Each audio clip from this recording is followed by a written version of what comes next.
Que a graça e a paz do Senhor Jesus Cristo seja com todos, amém? É uma grande alegria para nós estarmos aqui com todos esses queridos irmãos que vieram de vários lugares dessa cidade para ouvirem a palavra de Deus. Leremos o texto que acabou de ser lido pelo nosso querido irmão Luiz, sobre o tempo em que nós estamos vivendo. O texto se encontra em 1 Tessalonicenses capítulo 5, nós vamos ler novamente do versículo 1 ao versículo 3. 1 Tessalonicenses capítulo 5, do versículo 1 até o versículo 3.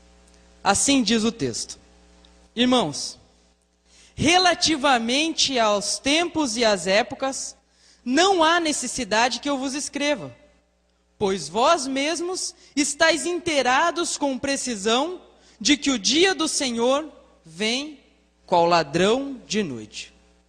Todos nós, amados irmãos, sabemos que o dia do Senhor virá como um ladrão. E no capítulo 24 de Mateus, Jesus deu vários eventos que ocorreriam justamente antes da sua vinda aqui à terra. Ele disse que haveriam guerras, fomes, terremotos, tribulação. E todos esses eventos nós vemos o cumprimento nos nossos dias. E nos perguntamos, será que são apenas estes os eventos que Jesus deu de sua vinda? Nós vemos que se voltássemos, quem sabe, há 30 anos atrás, já veríamos terremotos, já veríamos fome, já veríamos guerras, mas cada vez temos visto isso ocorrer com mais intensidade. E no versículo 3 diz assim: quando andarem dizendo paz e segurança, eis que lhes sobrevirá repentina destruição. Irmãos, quando nós ligamos os noticiários na TV hoje, o que nós ouvimos falar? Ouvimos falar de guerra, mas o grito do povo é o quê? Paz. O povo deseja paz. Vemos passeatas em São Paulo buscando a paz, vemos passeata no mundo buscando a paz. Por todos os lados as pessoas têm buscado a paz. E além de ouvir falar de paz na televisão, nós também, precisamente depois do ano de 2001, do atentado às Torres Gêmeas, nós vemos falar sobre segurança. O Departamento de Imigração americana, que se chamava Departamento de Imigração, seu nome foi mudado para Departamento de Segurança Nacional. Tudo agora gira em torno de segurança. É medo de terrorista, medo de bandido, medo de todas as coisas que estão acontecendo. O mundo clama por paz e segurança. E a Bíblia diz que quando o mundo clamasse por paz e segurança, o que viria? Repentina destruição. Irmãos, nós estamos vivendo exatamente nesse tempo da profecia. Jesus tem levantado pessoas como vocês ao redor do mundo para estudarem as profecias e estarem preparados para os eventos que estão ocorrendo. Vamos ler também, nesse mesmo capítulo, o versículo 20. 1 Tessalonicenses 5, versículo 20. E ali o apóstolo Paulo, inspirado pelo Espírito Santo, diz assim: não desprezeis as profecias. Nós sabemos que muitos daqueles que aqui estão têm participado das suas igrejas, têm ouvido as palavras dos pastores, mas muito pouco se tem falado sobre as profecias. E Jesus diz para nós que nós não devemos desprezar as profecias. Devemos estudá-la porque através dessas profecias nós nos situaremos no tempo. E como disse o irmão Luiz aqui na frente, nós saberemos o tempo em que Jesus estiver prestes a vir. E aquele dia não nos pegará de surpresa. Mas irmãos, como entender exatamente o ponto onde nós estamos vivendo na profecia? Como entender se realmente nós estamos no fim ou não? Existe um livro, irmãos, que de maneira especial Deus deixou para nós para revelar essas coisas. E o nome deste livro, sabe qual é? Revelação. O nome deste livro é Revelação. É algo que Deus deseja revelar a nós. Vamos abrir neste livro, o livro de Apocalipse, no capítulo 1, versículo 1. E em Apocalipse 1, versículo 1, nós vamos ver qual é o objetivo de Deus para nós em nos dar este livro. Apocalipse, capítulo 1, versículo 1. Diz assim: revelação. Revelação é algo que nós podemos entender ou algo que nós não podemos entender? que podemos entender, não é verdade? Mas essa revelação é uma revelação para todas as pessoas do mundo? Vamos ver. Revelação de Jesus Cristo, que Deus lhe deu para mostrar aos seus servos as coisas que em breve devem acontecer, e que ele, enviando por intermédio de seu anjo, notificou a João, seu servo.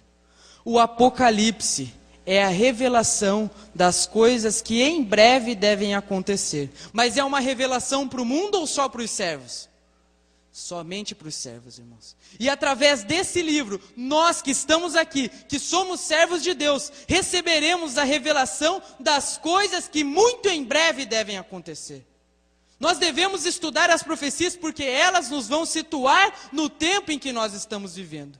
E hoje, irmãos, nós estaremos, a princípio, estudando o capítulo 17 de Apocalipse. Muitas vezes, irmãos, tem surgido a pergunta na nossa mente: quem é essa besta? Quem é esse anticristo? Como vai ser o reinado dele? Como que ele virá? E muitas vezes essas perguntas têm ficado sem respostas a nós. Mas o livro de Apocalipse, ele é a revelação. E o Senhor Jesus Cristo, através deste livro, irá nos revelar. Apocalipse capítulo 17, nós vamos ler a partir do versículo 1. E vamos deixar que a própria palavra de Deus nos revele os símbolos proféticos. No capítulo 16 de Apocalipse, João havia visto uma cena um tanto quanto intrigante. Ele contemplou a terra sendo destruída por 7 pragas, pessoas sendo mortas pela justiça divina, milhares de pessoas sendo acabadas pela ira de Deus. E João, ao olhar aquela cena, ele não conseguiu compreender o motivo pelo qual aquilo estava acontecendo. Foi quando então Deus designou um dos 7 anjos que derrama as 7 pragas para vir até João e explicar a cena que ele estava vendo. E no capítulo 17 vem a explicação. Ele diz assim: e veio um dos 7 anjos que tem as 7 taças e falou comigo dizendo-me: vem, mostrar-te-ei o julgamento da grande prostituta que se acha sentada sobre muitas águas. Aqui no versículo 1, irmãos, o anjo começa a explicar por que as 7 pragas vão cair sobre essa terra. E nessa chamada que ele faz a João, ele diz que ele vai explicar a condenação da grande prostituta. E o que é uma prostituta? Uma prostituta é uma mulher que anda em conformidade com a palavra de Deus ou uma mulher que anda contrária à palavra de Deus? Contrária à palavra de Deus. É uma mulher totalmente corrompida. Que a palavra de Deus diz: não adulterarás, e ela adultera tudo que a palavra de Deus diz. Mas, irmãos, o que é mulher em profecia? Eu acredito que muitos dos que aqui estão já estudaram essa profecia, e que muitos também não estudaram ainda. Portanto, os que já estudaram, tenham paciência, e os que não estudaram, acompanhem-me juntos lá no livro de Efésios, no capítulo 5. Onde a palavra de Deus irá nos responder. Deixem marcados o livro de Apocalipse sempre que nós sairmos, porque nós iremos voltar para a profecia. Efésios capítulo 5, versículo 22.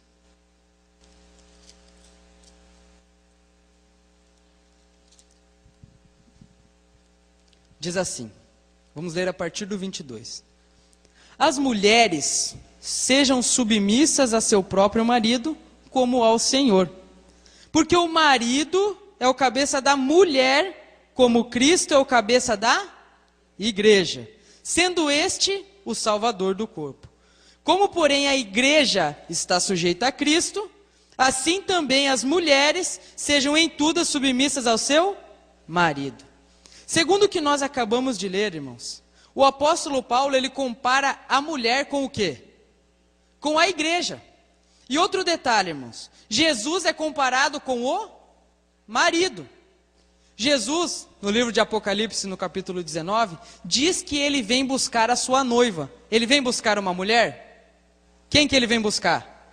A igreja. Então, o que é mulher em profecia? Igreja, amados irmãos. Vamos voltar lá para o capítulo 17 de Apocalipse. Mas o que nós estamos vendo aqui no capítulo 17, irmãos, não é uma simples igreja, mas é uma igreja prostituída. E alguém que se prostitui faz o quê? Adultera, fornica. E essa igreja, o que a Bíblia está dizendo aqui, é uma igreja que tem prostituído a verdade da palavra de Deus, tem adulterado a verdade da palavra de Deus. E não é uma pequena igreja não, irmãos, porque a Bíblia diz que é uma grande prostituta, é uma grande igreja que está corrompida. E essa igreja está assentada sobre muitas... E o que são águas em profecia? Vamos ler o versículo 15 de Apocalipse 17.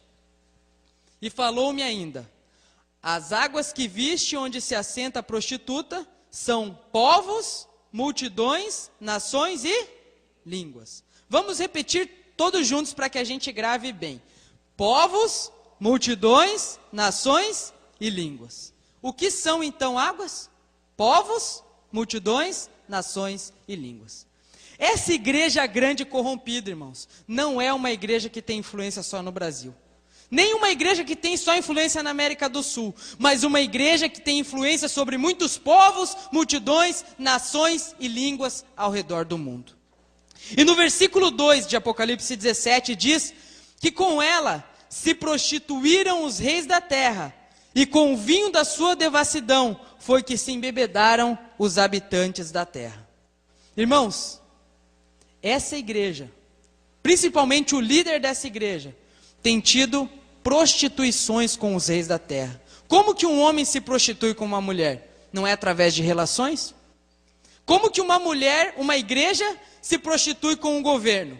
Não é através de leis que unam esse sistema religioso com esse governo? Pois é, irmãos. Essa igreja, ela tem tido influência sobre todos os reis da terra. Ela vai lá nos Estados Unidos e tem contato com o Obama, vem no Brasil e impõe leis no Brasil, vai em Israel e obriga os israelitas a não mais guardarem o sábado, vai em todos os lugares do mundo e tem influência em todos os lugares do mundo. E não somente nos países, porque a Bíblia diz que os habitantes da terra, seja você, seja eu, ou qualquer uma das pessoas que estão aqui hoje, são embebedados com o vinho dessa igreja. Por mais que nós não acreditemos, mas a palavra de Deus diz que nós estamos embebedados. Pode ser em menor grau, como pode ser em maior grau.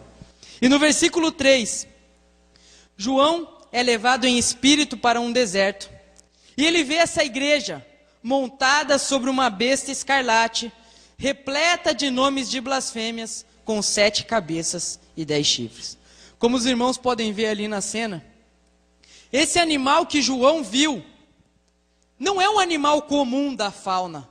Nós não encontramos esse animal em nenhuma floresta que nós vemos. Por isso João, ao não saber descrever esse animal, ele o chama de besta. Mas qual é o significado de animal em profecia? Deixem marcados o capítulo 17 de Daniel, e nós vamos lá para o livro de João, e vamos para o livro de Daniel no capítulo 7, versículo 23, para que nós entendamos o que é animal em profecia. Daniel capítulo 7, versículo 23. Diz assim: então ele me disse, o quarto animal será um quarto reino na terra. O que significa animal então, irmãos? Reino. Então, voltando para Apocalipse 17, irmãos, a descrição que a Bíblia nos está dando é que essa igreja não é simplesmente uma igreja, mas ela é também um reino. Não é só uma igreja, por exemplo, vamos dar um exemplo. A igreja Assembleia de Deus é uma igreja, mas ela é um país? Não é um país. Mas a Bíblia está falando de uma igreja que, além de ser igreja, é também um país. É a união de um poder político com um poder religioso. Essa é a descrição dessa besta. Irmãos, estarem identificando quem é essa igreja. Além disso, irmãos, a Bíblia diz que essa besta, ela tinha cor escarlate. E Isaías 1,18 diz que a cor escarlate é a cor do pecado. E quando a Bíblia diz que esse reino está com a cor do pecado, é porque tudo que você vai encontrar que procede de lá é do pecado, procede do diabo e não de Deus. Porque a Bíblia diz que a salvação é por fé, essa igreja prega que a salvação é por obras. A Bíblia diz que o nosso intercessor é Cristo, essa igreja prega que há sacerdotes aqui na terra. A Bíblia diz que o único para quem nós devemos confessar os nossos pecados é Deus, eles dizem que você tem que confessar o teu pecado para o padre. Tudo que sai dessa igreja é pecado, irmãos. E por fim, diz ainda que essa besta estava repleta de nomes de blasfêmia. Nós muitas vezes usamos a palavra blasfêmia para diversas circunstâncias diferentes, mas a Bíblia traz uma palavrinha específica que explica a nós o que significa blasfêmia. Lá no livro de João, no capítulo 10, no versículo 33, é-nos explicado qual é o simbolismo bíblico para a palavra blasfêmia. João capítulo 10, versículo 33. Jesus havia feito muitos milagres aqui. E os judeus tinham a intenção de matar a Jesus por causa de tudo que ele havia feito. Então Jesus agora pergunta a eles, mas vocês vão me matar por qual boa obra que eu fiz? Por qual delas que vocês vão me matar? E agora os judeus respondem no versículo 33. Responderam os judeus, não é por obra boa que te apedrejamos, e sim por causa da blasfêmia, pois sendo tu homem, te fazes Deus a ti? Irmãos, blasfêmia é alguém sendo homem querer se passar por Deus. Existe alguém em uma grande igreja que é também um país que tenta tomar a prerrogativa de Deus ou não tem? Existe, irmãos, existe. Voltando para o capítulo 17 de Apocalipse, nós estamos fazendo esse estudo de uma maneira mais rápida, irmãos, para que dê tempo de a gente ver tudo. Os que quiserem ter uma visão mais ampla dessa profecia, depois podem adquirir o livro O Oitavo, ou 6 DVDs da série de Apocalipse 17, que falam sobre esse tema, com mais descrições. E agora, irmãos, a Bíblia diz que essa besta tinha 7 cabeças e 10 chifres. Essas 7 cabeças e esses 10 chifres, a própria profecia, um pouco mais à frente, irá nos explicar o que é. Apenas lembrem, 7 cabeças e 10 chifres. No versículo 4... vai dar uma outra descrição dessa igreja. Diz assim, ó: achava-se a mulher, ou vamos ler já entendendo, achava-se a igreja vestida de púrpura e de escarlata, adornada de ouro, de pedras preciosas e pérolas, tendo na mão um cálice de ouro transbordante das abominações e das imundícias da sua prostituição. Eu gostaria de pedir para que o irmão passasse o slide. E vejam, irmãos, a Bíblia nos dá todas as características desse império. Disse que essa igreja estaria vestida de púrpura e de escarlata. E como vocês veem, o Papa Bento XVI está vestido de escarlata, de vermelho. E os cardeais atrás dele estão vestidos do quê? Púrpura. Outro detalhe. A Bíblia diz que ele estaria adornado de ouro. E aquele cajado e as vestes ali ao redor da parte vermelha, tudo é bordado com ouro. Outro detalhe, pedras preciosas e pérolas. Na coroa do Papa, ela é formada por pérolas e por pedras preciosas. Todas as descrições que a Bíblia dá, irmãos, batem exatamente com esse sistema corrompido. Esse sistema que tem deturpado a palavra de Deus. E por fim, irmãos, a Bíblia diz que há um cálice cheio de abominações. Amados, digamos que nós tivéssemos aqui um copo cheio de água, está no seu limite, e eu colocasse uma gotinha a mais de água, o que ia acontecer com esse copo? Transbordar, irmãos, transbordar. Deus tem um limite de misericórdia. Por mais incrível que isso pareça, irmãos, Deus tem um limite de misericórdia. E no capítulo 16, a Bíblia diz que esse limite de misericórdia se transborda e culmina nas 7 últimas pragas para o mundo. Essa igreja atingiu o limite da misericórdia de Deus. Não dá mais para Deus suportar. E qualquer abominação a mais que essa igreja venha cometer, acabará. E no versículo 5, diz que na fronte dessa igreja estava escrito um nome, um mistério. Babilônia. Babilônia, irmãos. Vocês sabem o que significa a palavra Babilônia? Confusão. Confusão. Irmãos, tudo que nós vemos na igreja católica é confusão. Nada é claro de acordo com a palavra de Deus. Nós só vemos confusão. A Bíblia diz que é A igreja católica diz que é Z. Tudo ao contrário, só confusão. E ali diz, irmãos, no versículo 5, que essa Babilônia é a mãe das prostitutas e das abominações da terra. E agora eu faço uma pergunta muito séria aos irmãos. Para que uma mulher seja mãe, o que ela precisa ter? Filhos, certo? Ok. Um ser humano, o filho do ser humano é o quê? Ser humano, correto? Agora, a mulher que é mãe aqui é o quê? É uma igreja. E para que uma igreja tenha filhos, os filhos dela vão ser o quê? Igrejas, irmãos. Se a igreja mãe é a igreja católica, a Bíblia nos está dizendo que há filhas da igreja católica hoje. Como nós entendemos quem são as filhas da igreja católica? Simplesmente, irmãos, são aquelas igrejas que não têm pregado a verdade da palavra de Deus. Todas aquelas igrejas que têm aceitado as falsas doutrinas que essa igreja tem pregado, são chamadas de filhas da grande Babilônia. E o detalhe, irmãos, há poucos dias esse mesmo Papa Bento XVI, ele fez uma declaração dessa espécie, dizendo assim: nós não podemos considerar as outras igrejas como irmãs da igreja católica, porque a igreja católica é a mãe de todas as igrejas. Confirmando o que está escrito, irmãos. Isso é só para que nós estejamos atentos que a profecia está se cumprindo.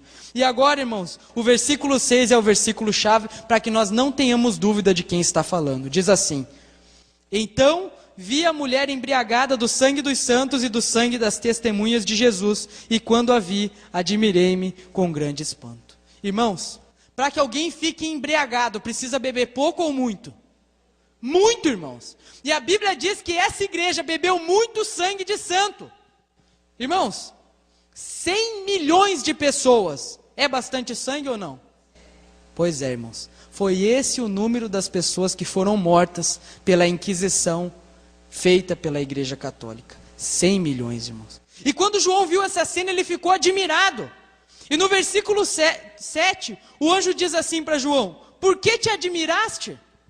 Imagina, irmãos, vocês acabam de contemplar uma cena com 100 milhões de cristãos sendo mortos. E então o anjo chega para você e pergunta: por que você está admirado? Parece uma pergunta meio sem nexo, irmãos. Qualquer um de nós ficaria admirado vendo essa cena. Mas o que o anjo queria demonstrar, irmãos, é que o que está por vir é muito pior do que o que já passou. Muito pior.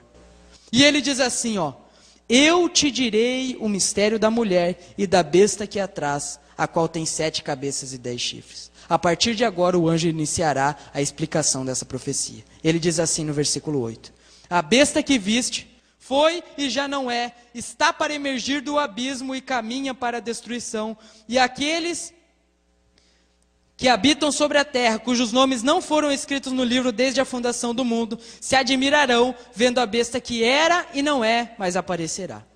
Imaginem o seguinte, irmãos: o anjo chega para vocês e diz: ó, eu vou explicar o que vocês viram. E ele diz assim, ó: a besta que você viu era, já não é, vai subir do abismo e vai para a perdição. Provavelmente João deve ter ficado com aquela interrogação na cabeça: ué, o que o anjo está dizendo que vai me explicar? Complicou mais a minha ideia. Não dá essa impressão que ele complica mais? Era, não é, subir do abismo, o que é isso? E João ficou com aquela interrogação. Portanto, o anjo, a partir de agora, vai explicar o que ele disse no versículo 8. Porque no versículo 9, ele já começa dizendo assim, ó: calma, João, aqui há sentido que tem sabedoria. Por mais que pareça que essa palavra não tem sentido, João, tem um sentido e tem sabedoria. E ele diz assim: as 7 cabeças são 7 montes, nos quais a mulher está assentada. Gostaria de pedir para que o irmão Rogério passasse o slide. Irmãos, isso que vocês veem aí, são o que nós conhecemos como 7 colinas de Roma. Para que não houvesse dúvida do que está falando, irmãos, o anjo dá agora para nós a localização geográfica dessa igreja, para que nenhuma dúvida ficasse de quem está falando. Ela se veste de vermelho, se veste de púrpura, é adornada com ouro, matou os santos e por fim ele diz, ó, vai estar lá em Roma. Porque a única cidade no mundo, irmãos, que está entre 7 colinas é a cidade de Roma. E agora ele diz assim, no versículo 10, 9, algumas versões é no versículo 9, algumas no versículo 10. E são também 7 reis. As 7 cabeças são também 7 reis, irmãos. Mas como nós vamos identificar 7 reis? Quem é o rei da igreja católica? O Papa. Muito bem, o Papa. Só que, irmãos, triste notícia. Porque até hoje já houveram 264 papas. Como nós vamos identificar quem são os 7? É por isso, irmãos, que a palavra nunca dá uma palavrinha sem ela ter um sentido especial. Nós temos aqui o pastor Jairo, certo? E eu gostaria de fazer uma pergunta aos irmãos. O pastor Jairo, ele é rei? Ele não é rei, mas ele é um líder religioso, não é? É. Assim também é o Papa, irmãos. Ele é um líder religioso. Mas a Bíblia está dizendo que o Papa teria que ser o quê? Rei. E é aí que nós chegamos no ponto certo. Irmãos, o Papa teria que se tornar rei para que nós iniciássemos a contagem de Apocalipse 17.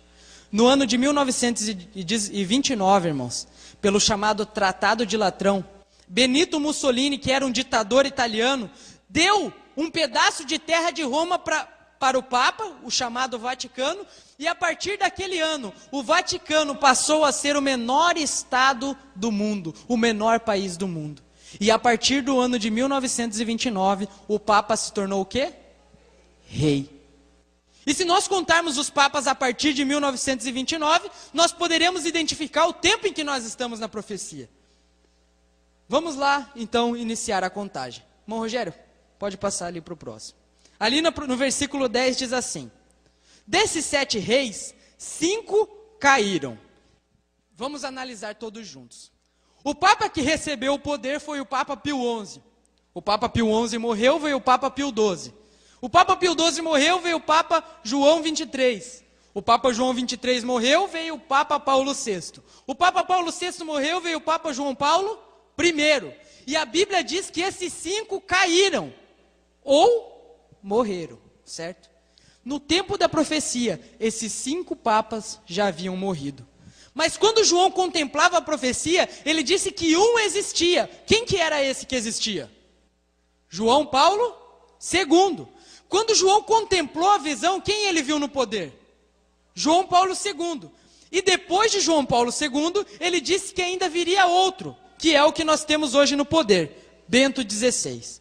E lá no versículo 10, falando a respeito de Bento XVI, diz assim: e quando chegar, convém que dure pouco tempo.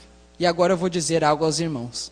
Quando Bento XVI foi escolhido como Papa, perguntaram a ele por que ele escolheu o nome de Bento para ser Papa. O nome dele é Joseph Ratzinger. Por que você escolheu o nome Bento? Sabe o que ele respondeu?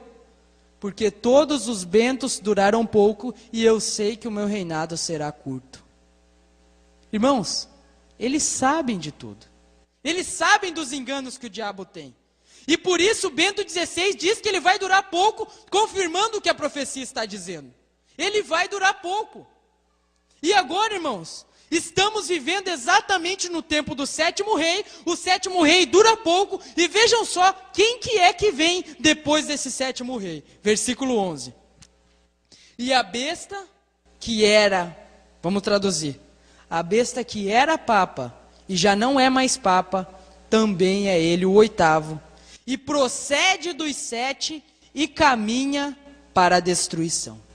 Irmãos, a Bíblia diz que depois do curto reinado de Bento XVI, e ele já está há quase 5 anos no poder, virá o 8º.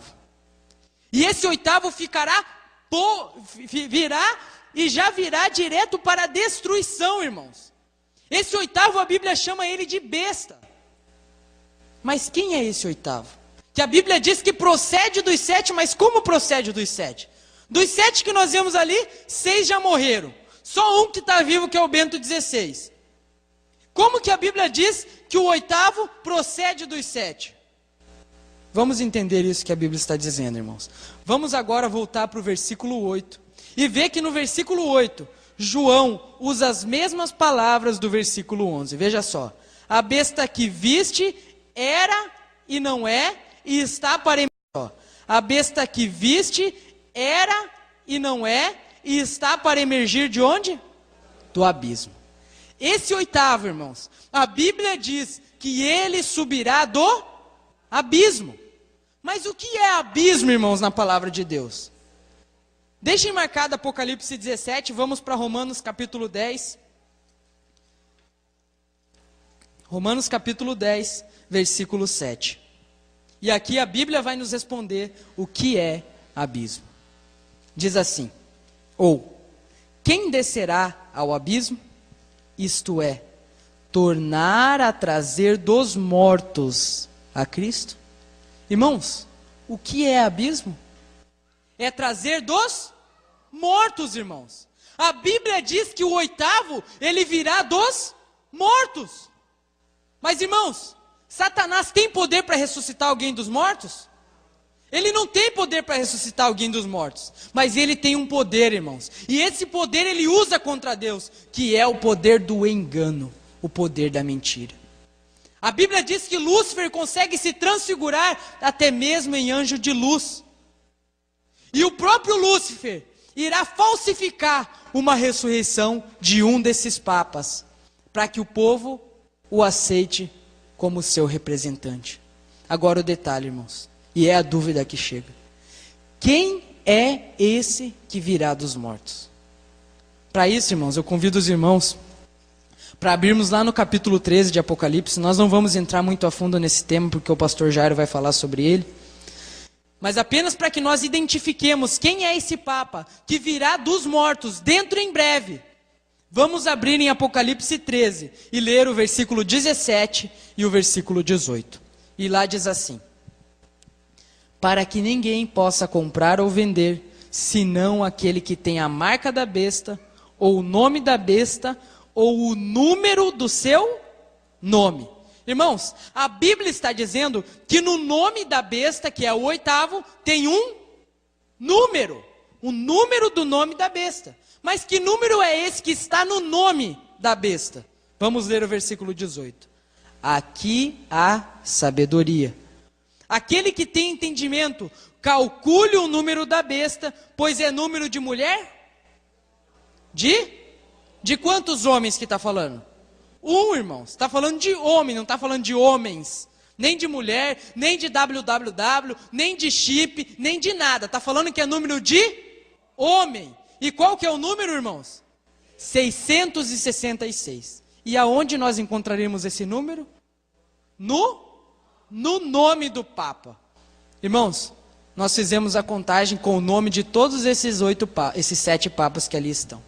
Somente um, irmãos, deu a contagem dos 666.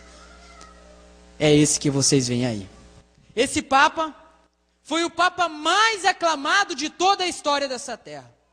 No enterro dele havia um representante de todas as nações da terra. Ele foi o Papa que conseguiu entrar em praticamente todos os países do mundo. Foi o Papa que uniu o ecumenismo, que trouxe inclusive o povo de Israel para o ecumenismo, os muçulmanos para o ecumenismo, fez com que esses povos fizessem uma aliança com ele. E esse Papa, irmãos, foi o Papa que mais teve influência no mundo. O que vocês veem escrito ali em cima, Ioannis Paulus Papa II, é o nome desse Papa na língua original do Vaticano, o latim.